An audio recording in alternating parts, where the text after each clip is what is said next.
The Rothschilds secretly financed groups of people to sail around to the many islands and offload many books on voodoo teachings and to promote Satanism based on ritual sacrifice.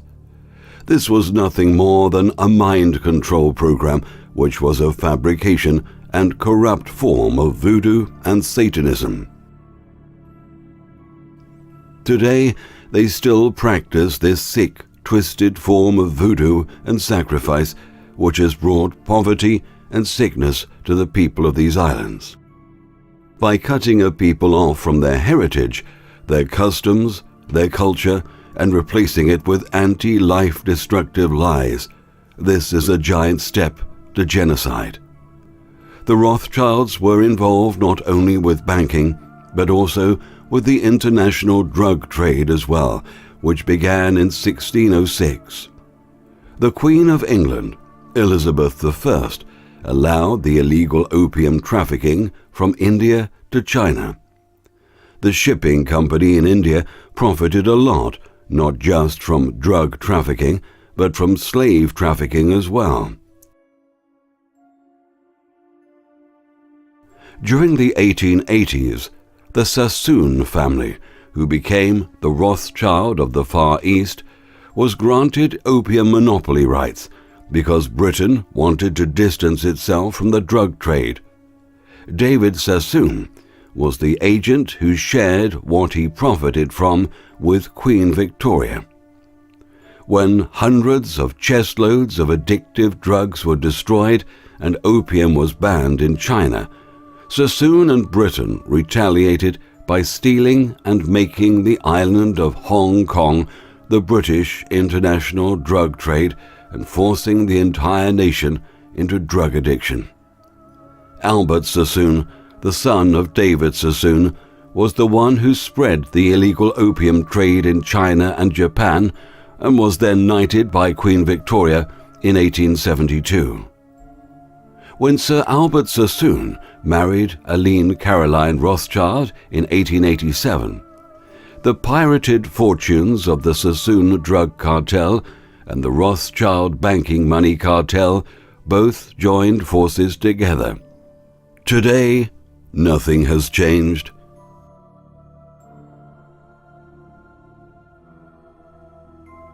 It's business as usual for these bloodline descendants, running their billion-dollar opium trade off Afghanistan. Halfway around the world, Samuel Russell, from the same opium smuggling syndicate, used drug money and founded the Skull and Bones Brotherhood in Yale University.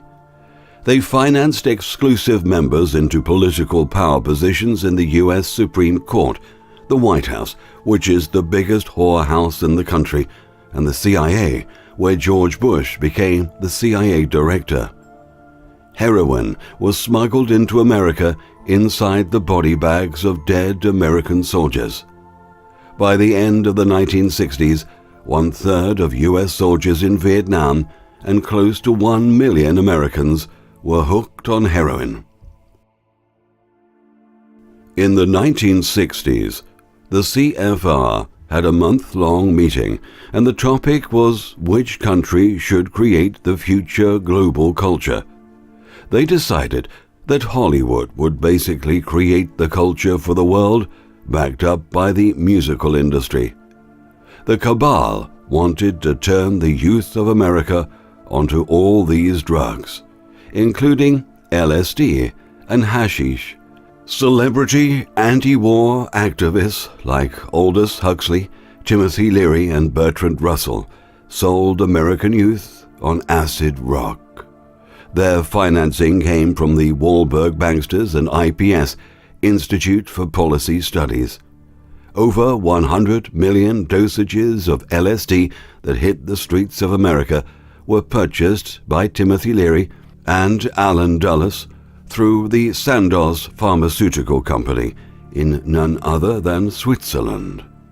Switzerland, the country designated as neutral by the royal elite families, the place where they stash their bullion and cash in vaults underneath Zurich Airport's runway. chemist Dr. Albert Hofmann was hard at work, responsible for synthesizing and isolating the alkaloids of ergot fungus. He eventually managed to manufacture lysergic acid diethylamide, which became known as LSD. Critics of the drug cultures blamed parents, teachers, law enforcement, and just about everybody except the people who were really behind it all, namely the Rothschilds, the Warburg Banksters, and the Committee of 300. The Tavistock and the Frankfurt Institute, where Theodor Adorno, who is a master at music, understood the complete science and psychology of music that influenced the teenagers and their parents at that time. Music is built on repetition. Repetition is the ideal tool for instilling and implanting subliminal hypnotic suggestion. Repetition, coupled with a state of paranoia, leads to an altered state of consciousness and an illusion-based reality. Theodor Adorno owned the musical rights of the Beatles up until he died. He also taught other musicians these secrets that later became their celebrity salesmen to addict and enslave billions of people worldwide with dependencies on both prescription and non-prescription legal and illegal drugs, which includes alcohol, nicotine, caffeine, Prozac, crack cocaine, and heroin. According to Dr. John Coleman, who wrote the story of the Committee of 300, the Beatles rock group was brought to America by the Tavistock Institute. There were people behind the scenes writing the Beatles material at least when the four were still together. That's right, it's a big secret within the music industry up to this day that there is a big production team behind a lot of these so-called musicians. It's all big business. Everything commercial is staged, but money is not the prime motivation. Its real motives are controlling people's minds and destroying ethics and the moral destruction of the families. At the same time, out came the abortion clinics. They had the pill for women as well. It came out the same time. They also had venereal disease clinics sprouted up for free. This is nothing new. Beethoven was also financed to do experimentations in theaters with certain types of disharmonic music and found it would cause anger and aggression in the audience, and even fights broke out with discordant notes and sounds.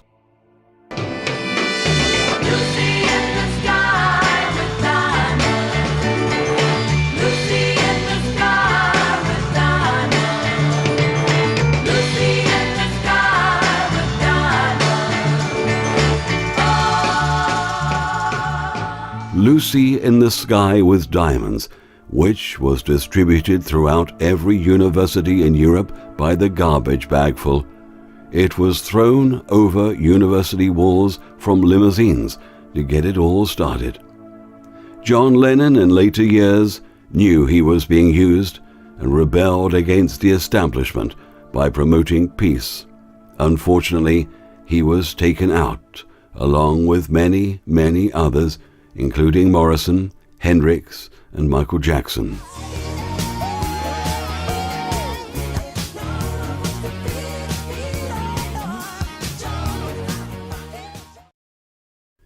When movie stars, rock stars, and athletes talk, we listen.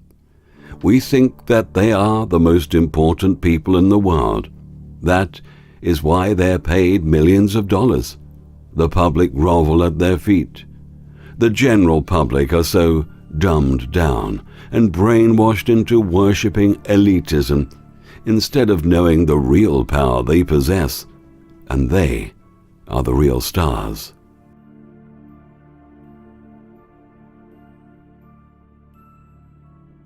Rap music was introduced to dumb down the black communities by design with their destructive lyrics.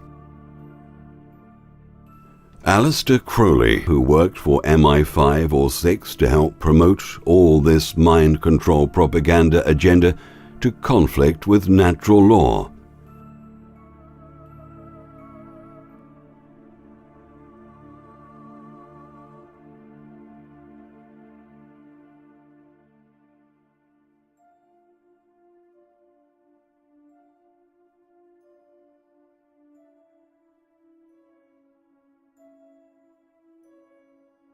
You're managed by the company, and this surprised me. I only found this out. You're managed by the company who look after S Club 7, used to look after the Spice Girls, Simon Fuller. Have they tried to mould you in any way, though, if people ask you to do things to change the way you look or speak or behave? Yeah, one of them tried to mould me into a big triangle shape, and I went, no! Nah, you know, I've got my own style. I've got my own style, and I wrote my own songs, and, you know, if someone has so much of something already, there's very little you can add.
I'm offended when I see boy bands, for God's sake.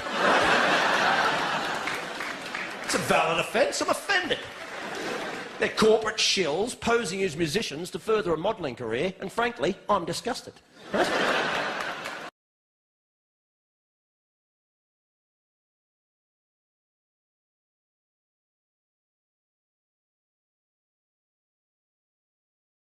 The headliners, the guy who make Hollywood runs like it does, right?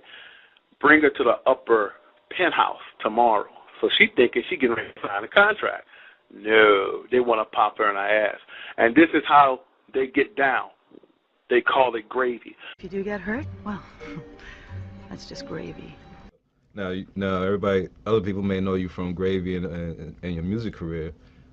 Has this sparked the acting bug? Are we gonna see you in a lot more roles following this? Yeah, definitely. This is my newfound love. Music is my passion, and you know, acting. I'm definitely getting ready to jump into it. Okay. That's a Hollywood slogan for people who just got popped in behind. Well, how did it go, man? How's your career going? Oh, I can tell you right now, baby, everything's gravy. There's been a lot of people that's got their letters on the fly, and they read all the literature. They have them in a nice little room or a sweet hotel. It's real elegant. They do it really nice.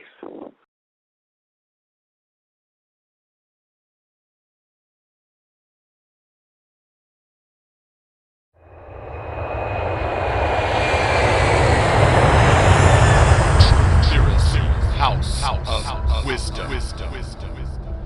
Esoteric theologist and philosopher Christopher Lord brilliantly exposes the Illuminati matrix like no one else ever has.